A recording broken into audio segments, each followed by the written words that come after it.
money for nothing. Chicks for free. And the kicker is, unlike Pokemon, the collector box market, and again, you're talking to a guy who has massive skin in the game.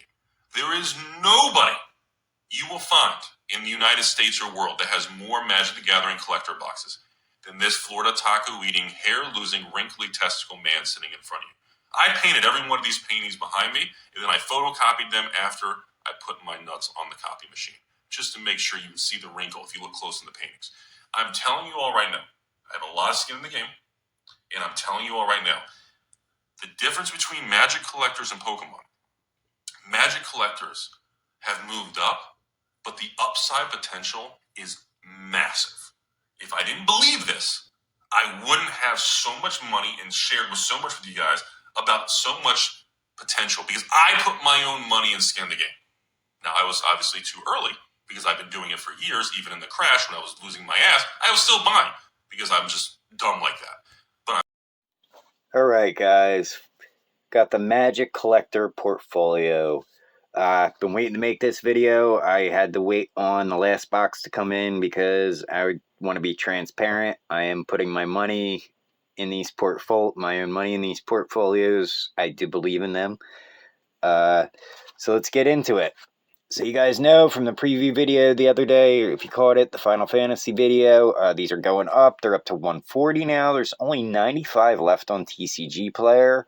We're having 2 in the portfolio. So that's $280 right there. I don't know about you guys, but I was lucky to get a bunch at retail. So pretty good already profit zone in them.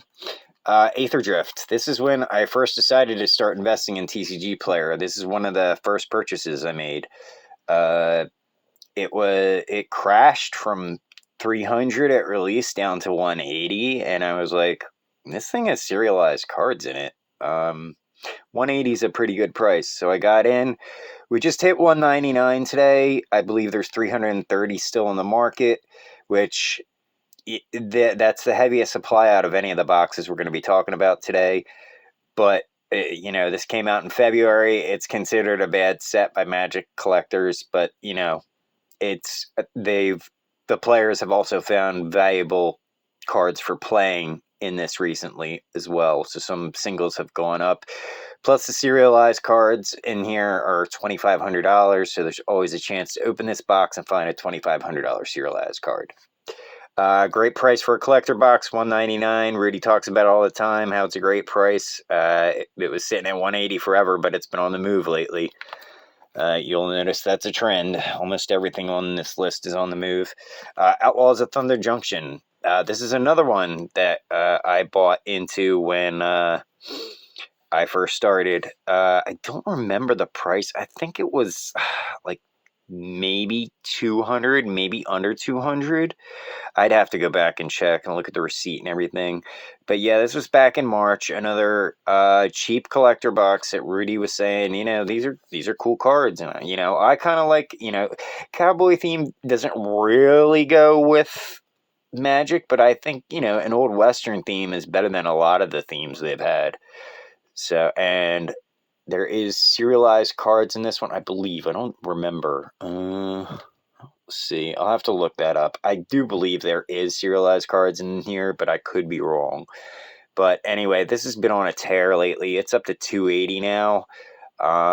There is 71 left on TCG Player.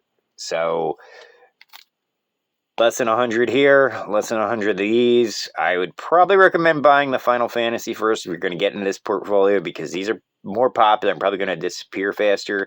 But it's not like these aren't going down in price anytime soon. It's not like the supply, like this could be the next $500 Magic Collector booster. It really could. I mean, that's how little the supply is getting now. And the volume has been increasing ever since Final Fantasy came out. So, Outlaws of Thunder Junction Collection Booster. Alright. This is the one I just got in. I just bought this. I think I paid $170, maybe $175 for it. It is not that great. It's got like $20 cards is the best chase cards in here, but it's old. It's like 4 years old. There's like 91 left on TCG Player right now, and it's been on a tear lately. I mean, earlier this month you could have gotten for 125. It's up to 188 right now. So even though I just ordered it and got in, I'm slightly in. Maybe I've gotten the sales tax back, but still, I mean that's still better than nothing. They're just, it's an older collector booster. They're rare, and even though they're not valuable cards inside, I mean, it's been going on a run, and I like the box. The box is really cool looking. The pictures online I saw look better, but than it does in person. But I mean, it's still cool in person. I still like it. It's a nice display.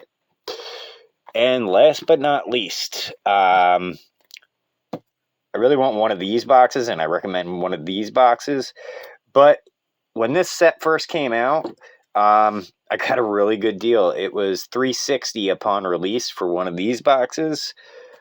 But at GameStop, I was able to get a bunch of the Omega boxes, the collector boosters, for $25. So if times 12, that's $300 I paid instead of the $360 upon release. But anyway, yeah, just to prove I got them all. There's 6. There's another 6 more. Trust me, there's more back in storage and everything. Yeah, I pretty much bought out GameStop website as much as I could. It was a good deal.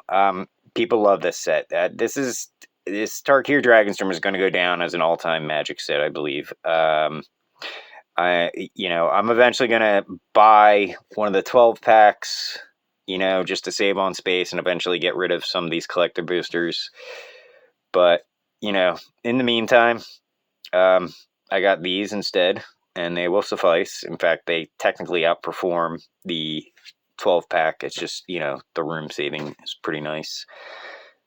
So there we go, guys. That is our Magic the Gathering collector booster portfolio. It's roughly around $1,200 in value. I know a lot of people use a collector app. I use a collector app as well. But I put this portfolio in the Shiny app because I want to check out the Shiny app and give a review between the two of them, which one I like better, what kind of features. Unfortunately, early on, it looks like I'm going to like features from both that one or the other doesn't have. So it's probably not going to be a clear winner, unfortunately. But anyway, guys, again, box Tarkir Dragonstorm, box Crimson Vow, box Outlaw to Thunder Junction, box of Aether Drift, and 2 Final Fantasy Omegas. Have a good one, guys. We will keep the track of this portfolio.